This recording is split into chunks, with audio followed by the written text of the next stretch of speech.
Hey everybody, welcome to Pop Culture Philosophers. I'm Rockin Robbie Billups. Today we're going to be doing an advanced review of Wailing Blade from ComixTribe.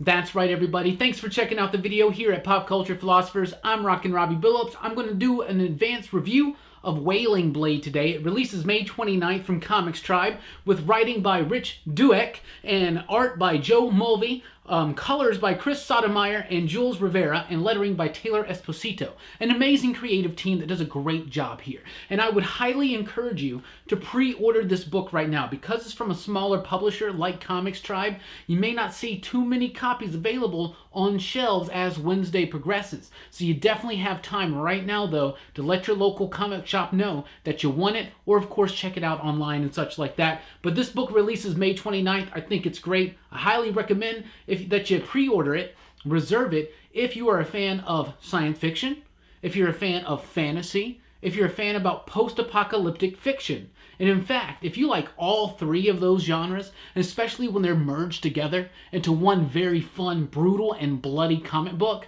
then Wailing Blade is for you. Seriously, Rick Douek does an amazing job setting up the story, introducing the characters. Very intriguing idea. So this is a civilization, it's Earth, an Earth that has fallen. So it's post-apocalyptic, right? And now it's a little bit more fantasy-driven, right? A little bit more into that whole system, and there's a tyrant that's like ruling the area and these worlds and all this kind of stuff, right? And one of the ways that he rules is he has this executioner named the Head Taker. And the Head Taker in the comic book is a supremely imposing dark figure with a little bit of ancient something. There's something behind him. There's one moment in particular that there's so much behind this character. He's very mysterious, very badass, but very effective. And the coloring is great. The entire book is pretty much very brightly colored.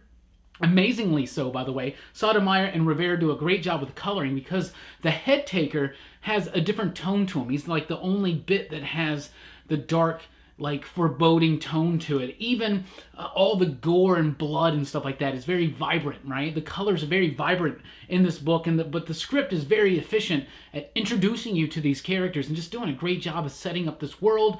There are these pockets of resistance. Some of them are called the, what are they called? The Wind Cleavers. They're out there on like wings and all this stuff. So the Tyrant and the Executioner, the Head Taker, they hold on to power because the Tyrant controls certain relics of the old days, certain relics of this far advanced technology, far more advanced than where we are right now. So we're talking about a human race that went to the stars and beyond and had amazing technology for that, right? And then they fell.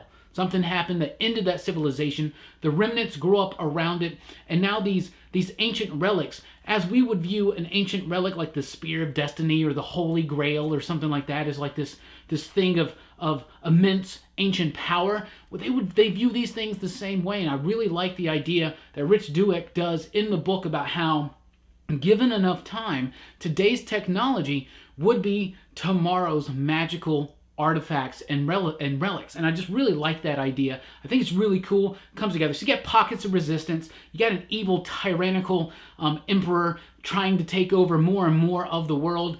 And his number one dude is the Head Taker. And this Wailing Blade, he holds the Wailing Blade, which is this piece of ancient technology that's crazy. It wails. It screams when it's being used. And Taylor Esposito does an amazing job with the lettering of showing that. He makes it part of the swing. He makes the lettering part of the blade. Ee-wah! It's amazing, and it's very effective, and it has a really cool kind of like horrific kind of explanation that's mythical and kind of given in the story that really just makes it that much creepy, right? So I'm really liking this book. I think it's a great job. A great job from everybody. A great world that's been built up. Fantasy and sci-fi and post-apocalyptic. I'm a big sci-fi nerd. I'm not usually the biggest into fantasy, but this just merges it so perfectly. And when I say sci-fi fantasy, I'm not talking Star Wars. This could be anything more than Star Wars. It's bloody, it's brutal, it's gory, it's grotesque, it's got a lot of violence in it. It's a very violent, hard-hitting book, and the dialogue is just like it. The lettering's just like it. The coloring is just like it. It's supposed to be there. It's supposed to be in your face. It's supposed to be bright. The blood is all over the place. If you like violent comics, you're gonna love this one. I really think it's great. And it's got a touch of nuance in it, especially with even the character of the head taker, the leader of this rebellion of these wind cleavers. It's amazing. I really like this book. I think it's really solid. I highly recommend that you check it out. If you typically like the books that I recommend, then give this one a shot. It's from ComixTribe, so get in a pre-order right now. I believe FOC is this upcoming Monday, if I remember correctly, but let your shop know that you want it. Wailing Blade #1 from ComixTribe, from writer Rick Douek, with artwork by Joe Mulvey, who does a great job of just doing this non-stop, action-packed, balls-to-the-wall just job throughout this whole book. It's really fast, it's really poppy, but it's meaty. There's a lot there, more bang for your buck. Sotomayor, Jules, Rivera on the coloring, Taylor Esposito on the lettering. An amazing job. Thank you so much, Rich, for the early look. I really, really do like it. I think it's awesome. Please do like, share, and subscribe. Join us over at popculturephilosophers.com for podcasts and a whole lot more. I'm Rockin Robbie Billups. Thanks for rocking with us. Keep on wailing.